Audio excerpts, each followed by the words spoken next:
আজ আমার স্বামী স্পাইডার লন্ডন থেকে আসছে। হ্যাঁ বেবি, আজকে তো ওর খেল খতম করেই দিব।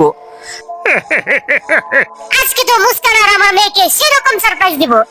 দরজা খুলো মুস্কান, আমি এসে পড়েছি। আরে এত জলদি এসে পড়েছো?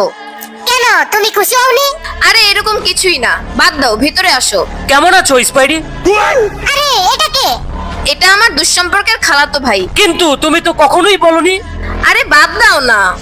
ঠিক আছে, আমি আমার মেয়েকে সারপ্রাইজ দিচ্ছি, তুমি খাবার তৈরি করো। আচ্ছা ঠিক আছে। আরে আমার লক্ষ্মীটি, তুমি কেমন আছো? আজকে তোর জীবনের শেষ খাবার হবে, এই বেহুশ হওয়ার ওষুধ মিলিয়ে দিচ্ছি।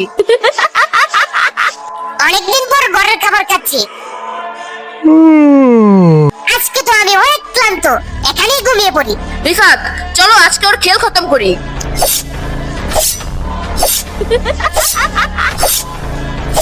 মুস্কান, এখন ওকে আমরা কি করব? ওই ড্রামের মধ্যে সিমেন্ট গুলে ওটার মধ্যে ঢেলে দাও। আজকে থেকে তো আমি স্বাধীন। মা, বাবা কোথায়? আমি তো জানি না। মা, বাবা কি ওই ড্রামের মধ্যে আছে?